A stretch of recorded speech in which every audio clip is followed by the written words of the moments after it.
Bonjour les amis, ça me fait plaisir de vraiment qu'on puisse se retrouver pour partager ce temps ensemble et vous donner une parole d'encouragement. Et je ne sais pas si ça vous est arrivé, mais pour ma part, surtout dans ces temps que nous avons vécus par rapport au confinement et même l'après-confinement, et j'ai toujours réussi ce défi, c'est la persévérance, de pouvoir continuer de faire les choses et continuer de croire afin que nous puissions voir du fruit. Et moi, j'ai des fois tendance à vouloir m'arrêter parce que je n'ai pas encore vu le fruit. Et j'aimerais simplement qu'on prenne du temps parce que le Seigneur a donné un enseignement puissant par rapport à ça. Dans Luc chapitre 8, au verset 5 à 15, j'aimerais qu'on prenne ce temps pour le lire ensemble.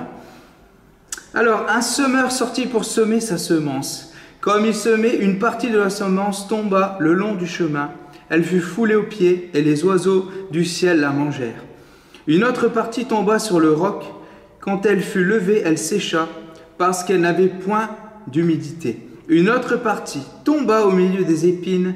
Les épines crurent avec elle et l'étouffèrent.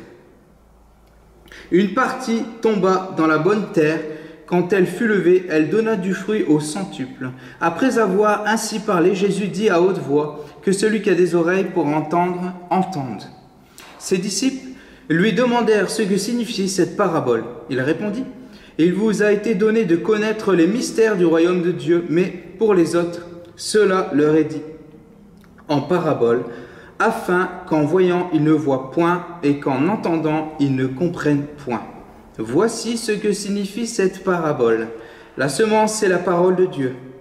Ceux qui sont le long du chemin, ce sont ceux qui entendent, puis le diable vient et enlève de leur cœur la parole de peur qu'ils ne croient et ne soient sauvés. Ceux qui sont sur le roc, ce sont ceux qui, lorsqu'ils entendent la parole, la reçoivent avec joie, mais ils n'ont point de racines. Ils croient pour un temps, ils succombent au moment de la tentation. Ce qui est donné parmi les épines, ce sont ceux qui, ayant entendu la parole, s'en vont et la laissent étouffer par les soucis, les richesses et les plaisirs de la vie. Et ils ne portent point de fruits qui viennent à maturité. Ce qui est tombé dans la bonne terre, ce sont ceux qui, ayant entendu la parole avec un cœur honnête et bon, la retiennent et portent du fruit avec persévérance. Bien sûr, nous chrétiens, nous croyons que nous sommes tous dans la bonne terre. Et pourtant, parfois, nous peinons à porter du fruit visible, à voir les âmes qui soient sauvées et parviennent à la connaissance de la vérité. Et parfois, ça peut générer des frustrations, des tensions. Et c'est ce qui m'a vraiment touché dernièrement, c'est ce dernier verset 15 où Jésus nous dit: ils la retiennent et portent du fruit, et ça ne s'arrête pas à porter du fruit, avec persévérance. C'est ce mot persévérance que j'aimerais développer avec vous aujourd'hui. Et le thème de cette exhortation, c'est les 3 racines de la persévérance. Parce que nous ne pouvons pas avoir cette persévérance si nous n'avons pas les racines de la persévérance. Les racines de la persévérance, la première racine que j'aimerais développer avec vous, c'est la connaissance. Nous pouvons dire que nous avons la connaissance parce que nous lisons l'Écriture, mais la connaissance à elle seule ne peut pas produire la persévérance. Nous avons besoin de cette parole écrite qui est la parole Logos, et accompagnée de cette parole révélée Rhéma. Les deux ensemble produisent un fruit. C'est tellement important parce que Jésus nous parle dans ce premier terrain. En fait, c'est une image du terrain de nos cœurs et nous ne sommes pas à l'abri de tomber dans ce terrain où parfois les oiseaux viennent voler cette semence.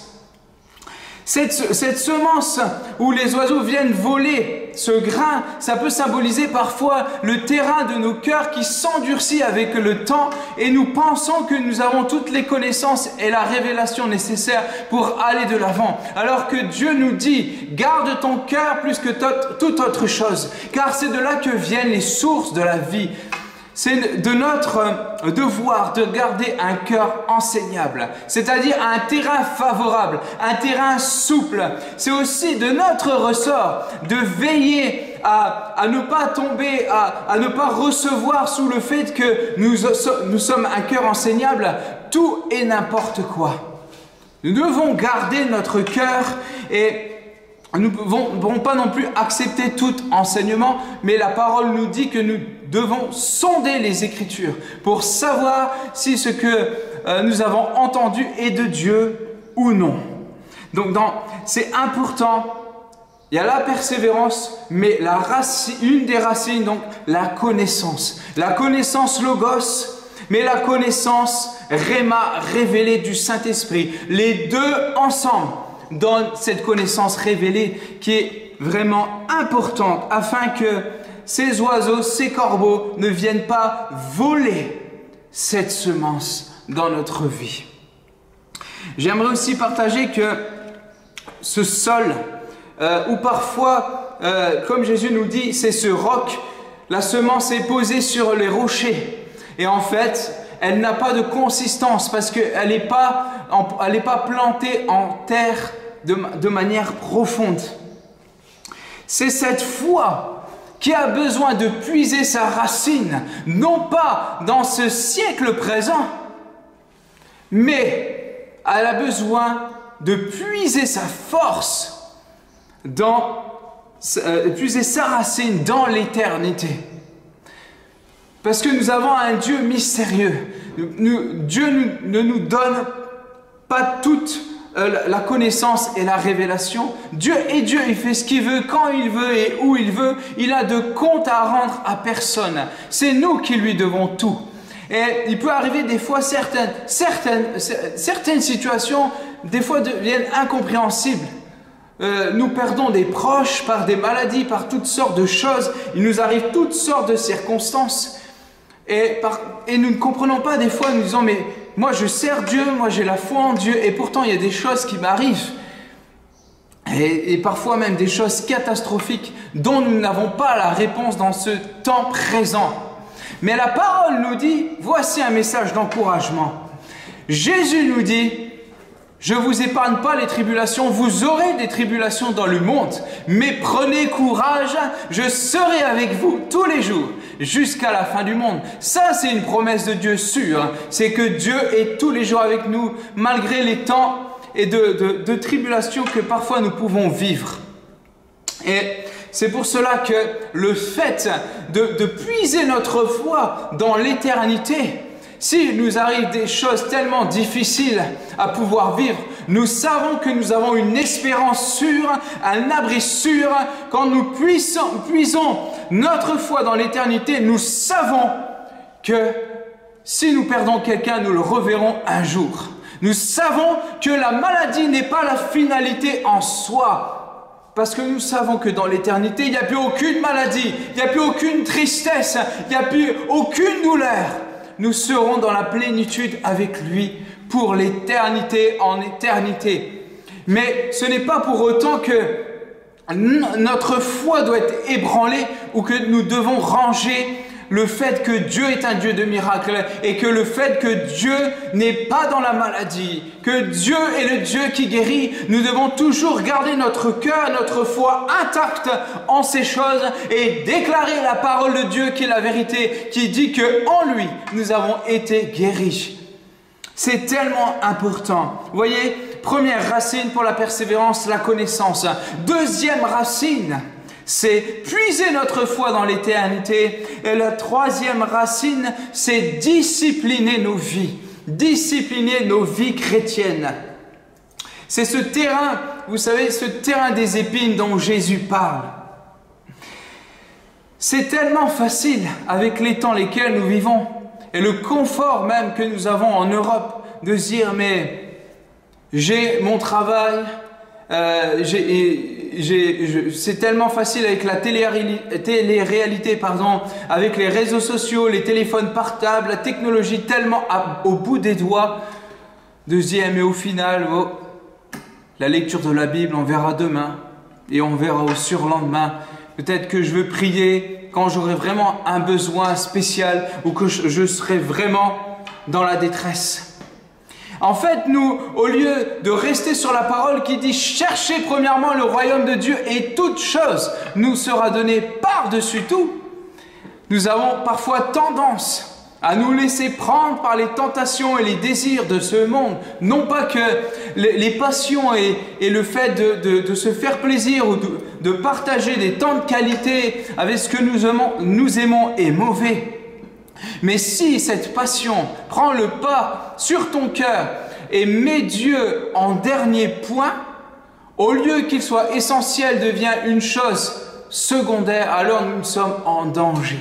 Nous devons prendre soin de continuer à cultiver le jardin de notre cœur et à désherber s'il est nécessaire afin de ne pas tomber dans ce piège des ronces. Et un autre aspect des ronces aussi, c'est aussi parfois les gens peuvent nous blesser, nos proches peuvent nous blesser par des paroles qui sont tellement destructrices. Si nous ne gardons pas notre cœur en utilisant cette arme quelque part constructif du pardon, alors notre cœur est en danger. Les ronces nous blessent, les ronces nous occasionnent des plaies, non pas simplement quand nous prenons des ronces à la main, mais quand nous prenons spirituellement parlant ces ronces, comme ces paroles qui viennent blesser notre cœur et que nous ne pardonnons pas, alors cela devient une amertume.